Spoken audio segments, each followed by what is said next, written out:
Let us explore more on graphs and couple of interesting properties on graphs. Let's look at these graphs.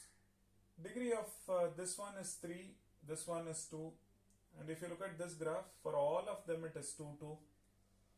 And if you look at this, degree of this one is 2, this one is 1, 1.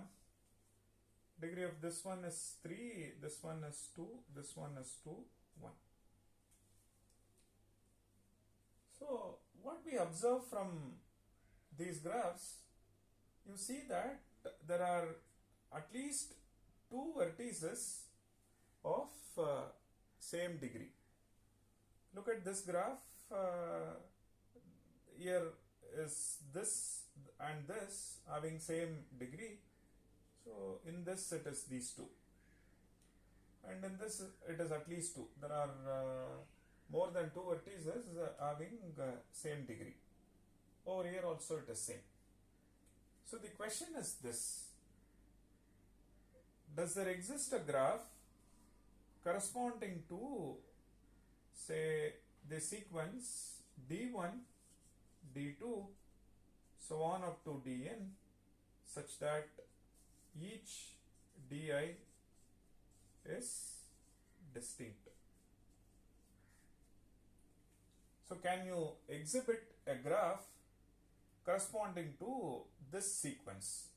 Something like 6, 5, 4, 3, 2, say 1. And we know that starting from 6 it's not possible. And you look at other sequences, something like 5, 4, 3, 2, 1. We know starting from 5, constructing a 5 vertex graph is not possible. So you are forced to have a vertex whose degree is same as anything from here. It could be again 1. We don't know. We need to check whether it is graphic or not. But the point is this: asking for a sequence something like 6, 5, 4, 3, 2, 1 is not possible.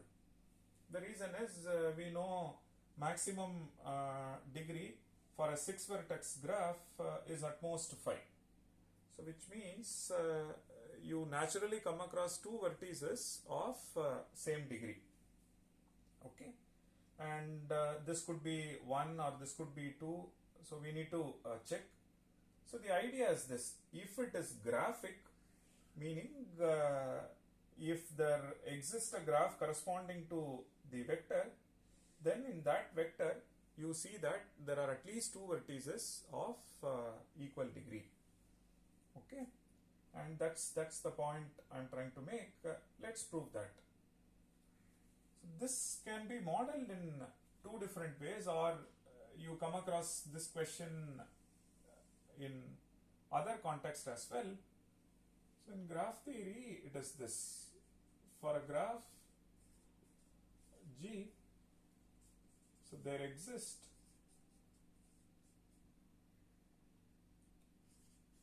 at least 2 vertices u and v such that degree of u is same as degree of v. There are at least 2 vertices of equal degrees. Okay, at least 2. So we say there exist at least 2 vertices, so u and v, such that du equals dv.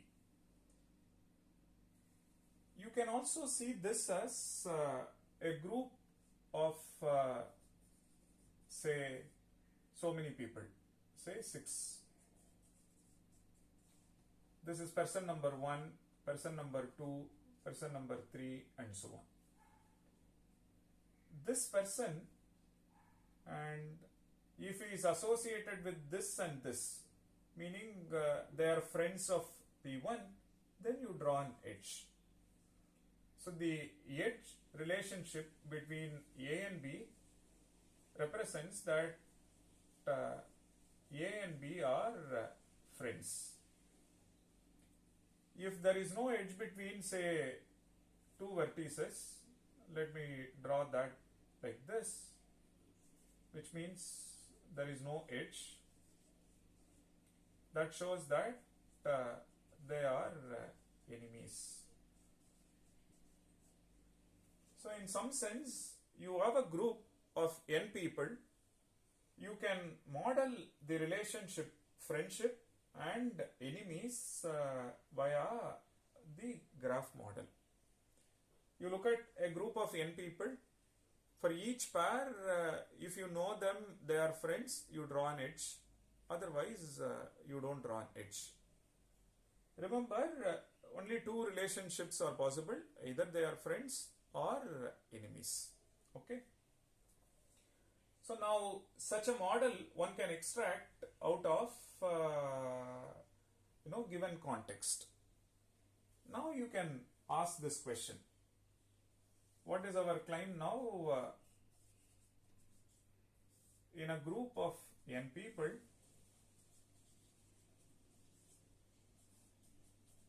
six is just an example. In general, it's a group of n people. In a group of n people, there exists at least two with equal number of friends. If you model this as a graph theoretic problem, then it's a graph on n vertices. In that you find at least two vertices having same degree. Now in a group of n people, there exist at least two with equal number of friends. So what is that we are claiming? Here is our claim. In a group of n people, there exist two with equal number of friends.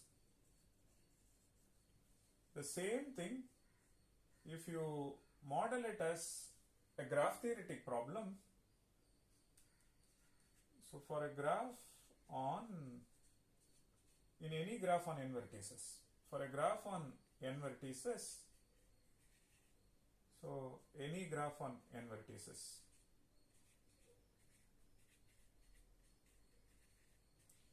for a graph on n vertices,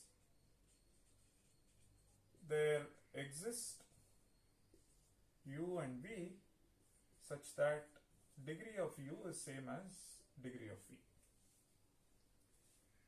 Okay, so how do we prove this?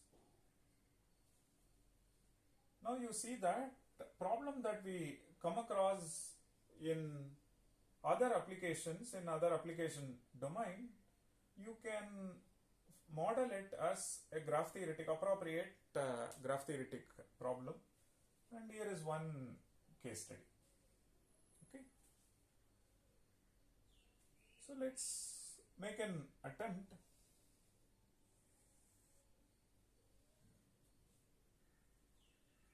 So let's look at this. Let me make one observation before we proceed in proving this claim. Okay.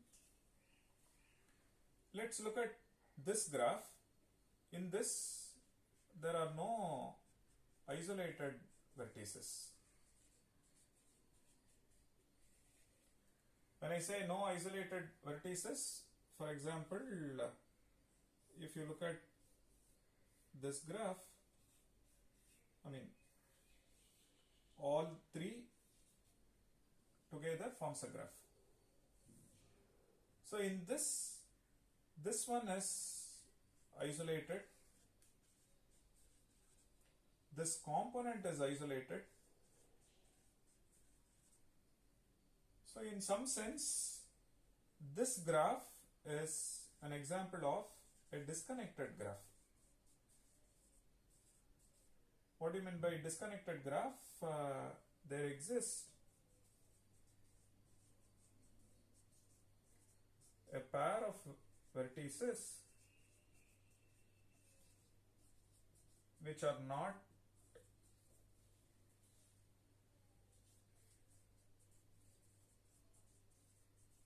reachable. So formally, how do you say there does not exist a path between, say, this is A and this is B? There does not exist a path between A and B. This graph is connected. What do you mean by connected graph? You look at any pair for all A comma B, there exists a path connecting AB. So in this, there exists a pair for which no path exists. In this, you look at any AB, there exists a path connecting this. Such a graph is known as connected graph.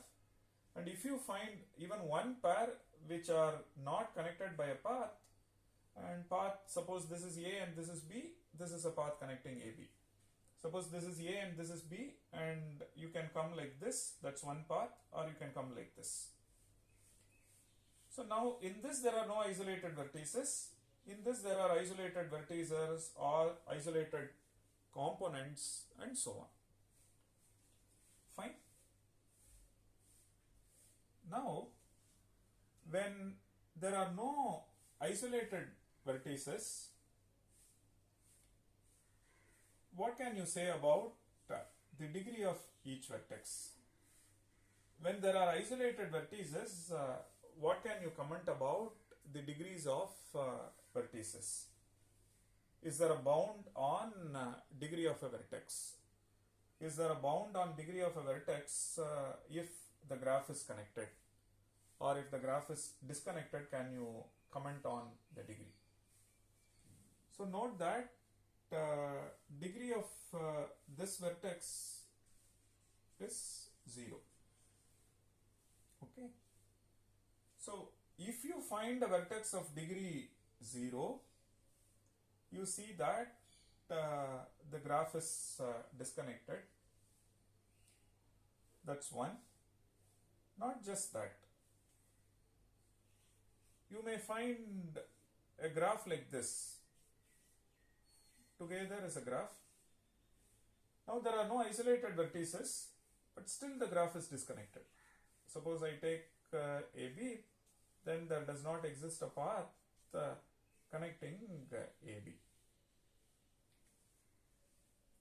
Okay, so if the graph is disconnected, can you comment on its degree?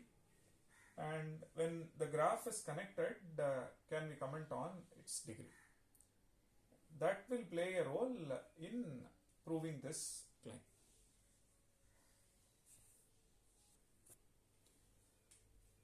Consider this graph.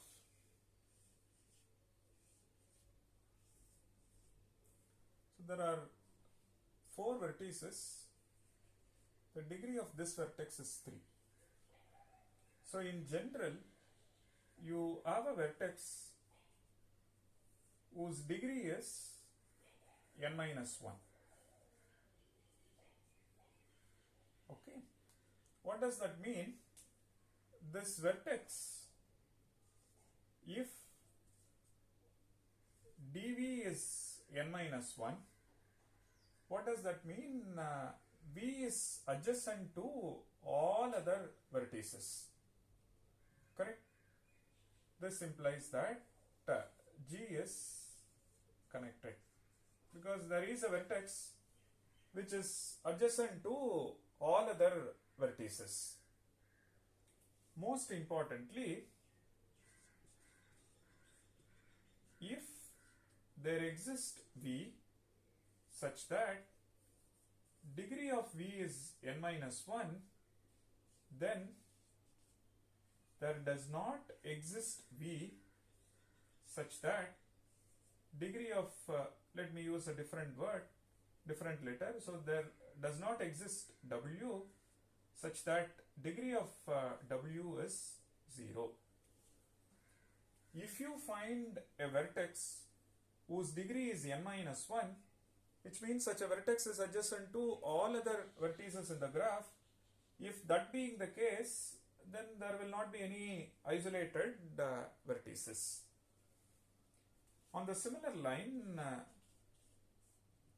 if there exists a vertex v such that degree of v is 0, you find that there is a vertex which is isolated, then there does not exist w such that degree of w is n minus 1.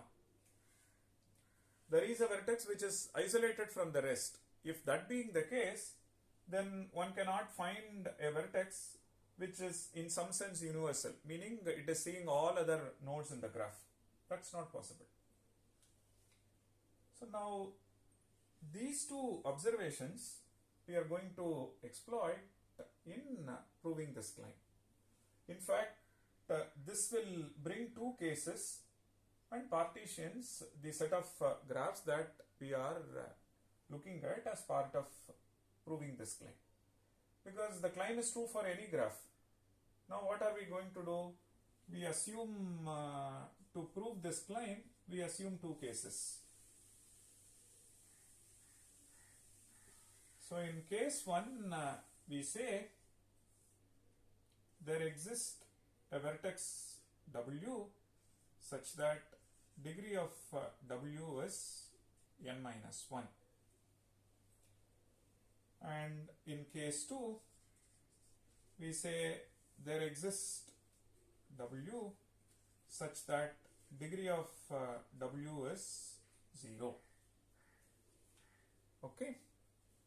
Now, if this being the case, how do you argue? If this being the case, how do we argue? And that's something we shall explore now. Then, to complete the induction, the third case is for all w, if you look at its degree, it is between 1 and n minus 1. If you find a vertex of degree n minus 1, then you will place it here. If you find vertex of degree 0, you place it here. Then the third case is if you look at any vertex, its degree is between 1 and n minus 2. We know that if you find a vertex of degree n minus 1, then there is no vertex of degree 0. If you find a vertex of degree 0, then there is no vertex of degree n minus 1. So that tells you that in each of this case, the degree is distributed from one specific limit on the left side as well as on the right side. Just like case 3, you know that this implies that there is no vertex of degree 0, which means for all w, its degree is distributed between 1 to n minus 1. Now, if you find a vertex of degree 0, then we know we cannot find a vertex of degree n minus 1. Then for all of them, it is between 0 to n minus 2. Correct? Now, we have identified a range with left limit being 0 and the right limit being n minus 2 for this case. For this it is 1 to n minus 1. For this it is 1 to n minus 2. Now we are going to employ a beautiful technique using which we are going to complete this argument. The name of the proof technique is pigeonhole principle.